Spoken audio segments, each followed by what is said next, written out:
नमस्कार, स्वागत है आपका इस वीडियो में। आज का ये वीडियो भगवान श्री राम की जीवन यात्रा के ऊपर है। रामायण एक संस्कृत महाकाव्य है जिसकी रचना महर्षि वाल्मीकि ने की थी। ये भारतीय साहित्य के दो विशाल महाकाव्यों में से एक है, जिसमें दूसरा महाकाव्य महाभारत है।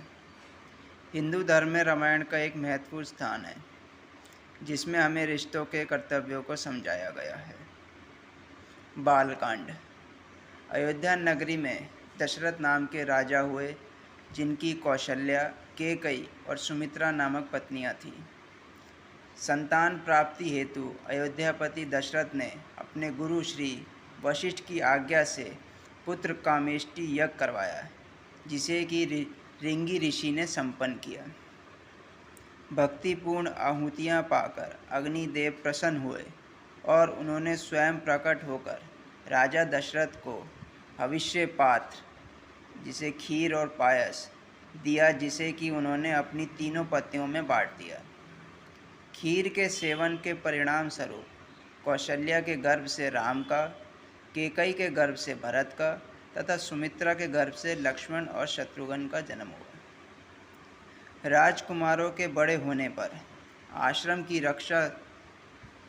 रक्षा हेतु ऋषि विश्वामित्र राजा दशरथ से राम और लक्ष्मण को मांगकर अपने साथ ले गए। राम ने ताड़का और सुबाहु जैसे राक्षसों को मार डाला और मारीच को बिना फल वाले बाण से मारकर समुद्र के पार भेज दिया।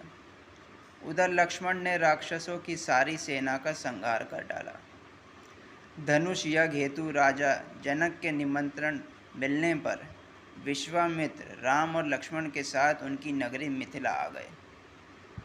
रास्ते में राम ने गौतम मुनि की स्त्री अहिल्या का उद्धार किया। मिथिला में आकर जब राम शिव धनुष को देखकर उठाने का प्रयत्न करने लगे, तब वहाँ बीच से टूट गया और जनक प्रतिज्ञा के अनुसार राम ने सीता से विवाह किया। राम और सीता के विवाह के साथ ही गुरु वशिष्ठ ने भरत का मांडवी से, लक्ष्मण का उर्मिला से और शत्रुघ्न का श्रुतकृति से विवाह करवा दिया। अयोध्या कांड। राम के विवाह के कुछ समय पश्चात राजा दशरथ ने राम का राज्याभिषेक करना चाहा। तब मंथरा, जो केकई की दासी थी, उसने केकई की बुद्धि को फेर दिया। मंथरा की सलाह से केकई कोप भवन में चली गई। दशरथ जब मनाने आए तो केकई ने उनसे वरदान मांगे कि भरत को राजा बनाए और राम को 14 वर्षों के लिए वनवास में भेज दिया जाए। राम के साथ सीता और लक्ष्मण भी वन चले गए। ऋंगवेरपुर में निषाद राजगु ने तीनों की बहुत सेवा की। कुछ आनाकानी करने के बाद केवट ने तीनों को गंगा नदी के पार उतारा। प्रयाग पहुंचकर राम ने भारद्वाज मुनि से भेंट की। वहां से राम यमुना स्नान करते हुए वाल्मीकि ऋषि के आश्रम पहुंचे। वाल्मीकि से हुई मंत्रणा के अनुसार राम, सीता और लक्ष्मण चित्रकूट में निवास करने लगे। अयोध्या में पुत्र के वियोग के कारण दशरथ का स्वर्गवास हो गया। वशिष्ठ ने भरत और शत्रुघ्न को उनके ननिहाल से बुलवा लिया। वापस आने पर भरत ने अपनी माता केकई की उसकी कुटिलता के लिए बहुत भर्त्सक किए और गुरुजनों के आज्ञानुसार दशरथ की अंत्येष्टि क्रिया कर दिया। भरत ने अयोध्या के राज्य को अस्वीकार कर दिया और राम को मनाकर वापस लाने के लिए समस्त स्नेही जनों के साथ चित्रकूट चले गए। केकई को भी अपने किए पर अत्यंत पश्चाताप हुआ। भरत तथा अन्य सभी लोगों ने राम के वापस अयोध्या जाकर राज्य करने का प्रस्ताव रख दिया, जिसे कि राम ने पिता की आज्ञा पालन करने और रघुवंश की रीति निभाने के लिए अमान्य कर दिया। भरत अपने स्नेही जनों के साथ राम की पादुका को साथ लेकर वापस अयोध्या आ गए। उन्होंने राम की पादुका को राज सिंहासन पर विराजित कर दिया, स्वयं नंदीग्राम में निवास करने लगे। अरण्य कांड। कुछ काल के पश्चात राम ने चित्रकूट से प्रयाण किया तथा वे आत्रि ऋषि के आश्रम पहुँचे। आत्रेय ने राम की स्तुति की और उनकी पत्नी अनुसुईया ने सीता को पतिव्रत धर्म के मर्म समझाए। वहाँ से फिर राम ने आगे प्रस्थान किया और शरभंग मुनि से भेंट की। शरभंग मुनि केवल राम के दर्शन की कामना से वहाँ निवास कर रहे थे। अतः राम के दर्शनों की अपनी अभिलाषा पूर्ण हो जाने से योगाग्नि से अपने शरीर को जला डाला और ब्रह्मलोक को गमन किया। और आगे बढ़ने पर राम को स्थान स्थान पर हड्डियों के ढेर दिखाई देने लगे, जिनके विषय में मुनियों ने राम को बताया कि राक्षसों ने अनेक मुनियों को खा डाला है और उन्हीं मुनियों की हड्डियां के ढेर दिखाई पड़े। इस पर राम ने प्रतिज्ञा की कि वे समस्त राक्षसों का वध करके पृथ्वी को राक्षस विहीन कर देंगे। राम और आगे बढ़े और पथ में अगस्त्य आदि ऋषियों से भेंट करते हुए दंडक वन में प्रवेश किया, जहाँ पर उनकी मुलाकात जटायु से हुई। राम ने पंचवटी को अपना निवास स्थान बनाया। पंचवटी में रावण की बहन शूर्पणखा ने आकर राम से प्रणय निवेदन किया। राम ने यह कहकर कि वे अपनी पत्नी के साथ हैं और उनका छोटा भाई अकेला है, उसे लक्ष्मण के पास भेज दिया। लक्ष्मण ने उसके प्रणय निवेदन को अस्वीकार करते हुए शत्रु की बहन जानकर उसके नाक और कान काट लिए। शूर्पणखा ने खर और दूषण से सहायता की मांग की और वह अपनी सेना के साथ लड़ने के लिए आ गए। लड़ाई में राम ने खरदूषण और उसकी सेना का संहार कर डाला। शूर्पणखा ने जाकर अपने भाई रावण से शिकायत की। रावण ने बदला लेने के लिए मारीच को स्वर्ण मृग बनाकर भेजा, जिसकी छाल की मांग सीता ने राम से की। लक्ष्मण को सीता के रक्षा की आज्ञा देकर राम स्वर्ण मृग रूपी मारीच को मारने के लिए उसके पीछे चले गए। मारीच राम के हाथों मारा गया, पर मरते मरते मारीच ने राम की आवाज़ बनाकर हे लक्ष्मण का क्रंदन किया, जिसे सुनकर सीता ने आशंकावश होकर लक्ष्मण को राम के पास भेज दिया। लक्ष्मण के जाने के बाद अकेली सीता का रावण ने छल पूर्वक हरण कर लिया और अपने साथ लंका ले गया। रास्ते में जटायु ने सीता को बचाने के लिए रावण से युद्ध किया और रावण ने तलवार के प्रहार से उसे अधमरा कर दिया।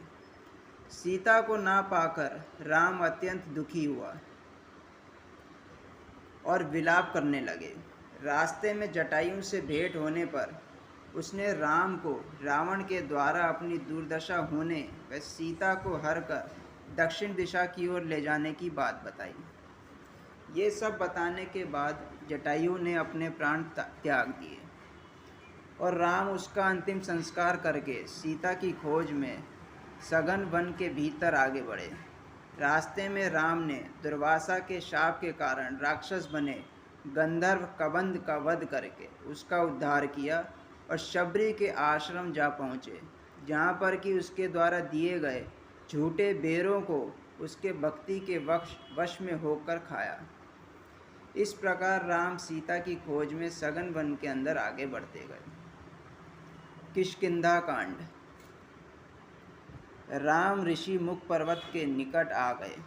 उस पर्वत पर अपने मंत्रियों सहित सुग्रीव रहता था। सुग्रीव ने इस आशंका में कि कहीं बाली ने उसे मारने के लिए उन दोनों वीरों को ना भेजा हो, हनुमान को राम और लक्ष्मण के विषय में जानकारी लेने के लिए ब्राह्मण के रूप में भेजा। यह जानने के बाद कि उन्हें बाली ने नहीं भेजा है, हनुमान ने राम और सुग्रीव में मित्रता करवा दी। सुग्रीव ने राम को सांत्वना दी कि जानकी जी मिल जाएंगी और उन्हें खोजने में वह सहायता देगा। साथ ही अपने भाई बाली के अपने ऊपर किए गए अत्याचार के विषय में बताया। राम ने बाली का वध करके सुग्रीव को किष्किंधा का राज्य तथा बाली के पुत्र अंगद को युवराज का पद दे दिया।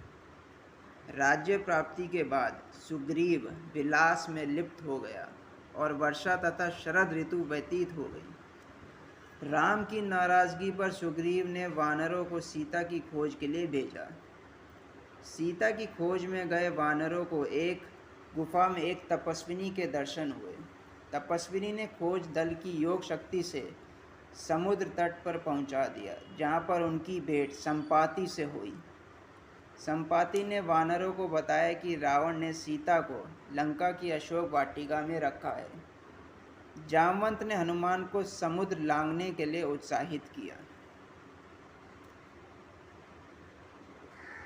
सुंदरकांड। हनुमान ने लंका की ओर प्रस्थान किया। सुरसा ने हनुमान की परीक्षा ली और उसे योग्य तथा सामर्थ्यवान पाकर आशीर्वाद दिया। मार्ग में हनुमान ने छाया पकड़ने वाली राक्षसी का वध किया और लंकिनी पर प्रहार करके लंका में प्रवेश किया। उनकी विभीषण से भेंट हुई। जब हनुमान अशोक वाटिका में पहुँचे तो रावण सीता को धमका रहा था। रावण के जाने पर त्रिजटा ने सीता को सांत्वना दी।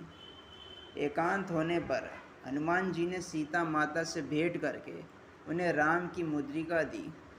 हनुमान ने अशोक वाटिका का विध्वंस करके रावण के पुत्र अक्षय कुमार का वध कर दिया। मेघनाथ हनुमान को नागपाश में बांधकर रावण की सभा में ले गया। रावण के प्रश्न के उत्तर में हनुमान ने अपना परिचय राम के दूत के रूप में दिया। रावण ने हनुमान की पूंछ में तेल में डूबा हुआ कपड़ा बांधकर आग लगा दिया। इस पर हनुमान ने लंका का दहन कर दिया। हनुमान सीता के पास पहुँचे। सीता ने अपनी चूड़ामणि देकर उन्हें विदा किया। वे वापस समुद्र पार कर सभी वानरों से मिले और सभी वापस सुग्रीव के पास चले गए। हनुमान के कार्य से राम अत्यंत प्रसन्न हुए। राम वानरों की सेना के साथ समुद्र तट पर पहुँचे। उधर विभीषण ने राम को समझाया कि राम से बैर ना ले। इस पर रावण ने विभीषण को अपमानित कर लंका से निकाल दिया। विभीषण राम के शरण में आ गए और राम ने उसे लंका का राजा घोषित कर दिया। राम ने समुद्र से रास्ता देने की विनती की। विनती न मानने पर राम ने क्रोध किया और उनके क्रोध से भयभीत होकर समुद्र ने स्वयं आकर राम की विनती करने के पश्चात नल और नील के द्वारा पुल बनाने का उपाय बताया। लंका कांड। जामवंत के आदेश से नल नील दोनों भाइयों ने वानर सेना की सहायता से समुद्र पर पुल बांध दिया। श्री राम ने श्री रामेश्वर की स्थापना करके भगवान शंकर की पूजा की और सेना सहित समुद्र के पार उतर गए। समुद्र के पार जाकर राम ने डेरा डाला। पुल बंद जाने और राम के समुद्र के पार उतर जाने के समाचार से रावण मन में अत्यंत व्याकुल हुआ। मंदोदरी के राम से बैर न लेने के लिए समझाने पर भी रावण का अहंकार नहीं गया। इधर राम अपनी वानर सेना के साथ मेरु पर्वत पर निवास करने लगा। अंगद राम के दूत बनकर लंका में रावण के पास गए और उसे राम के शरण में आने का संदेश दिया, किंतु रावण ने नहीं माना। शांति के सारे प्रयास असफल हो जाने पर युद्ध आरंभ हो गया। लक्ष्मण और मेघनाथ के मध्य घोर युद्ध हुआ।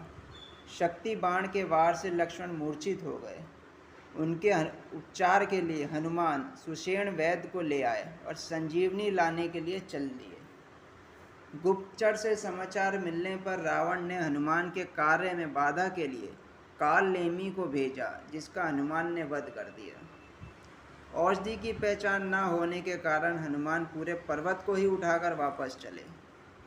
मार्ग में हनुमान को राक्षस होने के संदेह में भरत ने बाण मारकर मूर्छित कर दिया, परंतु यथार्थ जानने पर अपने बाण पर बैठाकर वापस लंका भेज दिया। इधर औषधि आने में विलंब देखकर राम प्रलाप करने लगे। सही समय पर हनुमान औषधि लेकर आ गए और सुषेण के उपचार से लक्ष्मण स्वस्थ हो गए। रावण ने युद्ध के लिए कुंभकर्ण को जगाया। कुंभकर्ण ने भी रावण को राम की शरण में जाने की असफल मंत्रणा दी। युद्ध में कुंभकर्ण ने राम के हाथों परम गति प्राप्त की। लक्ष्मण ने मेघनाथ से युद्ध करके उसका वध कर दिया। राम और रावण के मध्य अनेकों घोर युद्ध हुए और अंत में रावण राम के हाथों मारा गया। विभीषण को लंका का राज्य सौंपकर राम, सीता और लक्ष्मण के साथ पुष्पक विमान पर चढ़कर अयोध्या के लिए प्रस्थान किया। उत्तरकांड। उत्तरकांड राम कथा का उपसंहार है।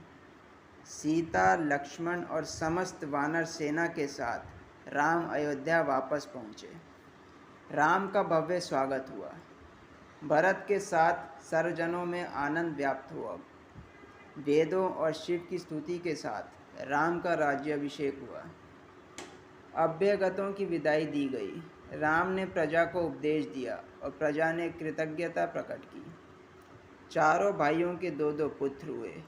राम राज्य एक आदर्श बन गया। आज की वीडियो में बस इतना ही। धन्यवाद।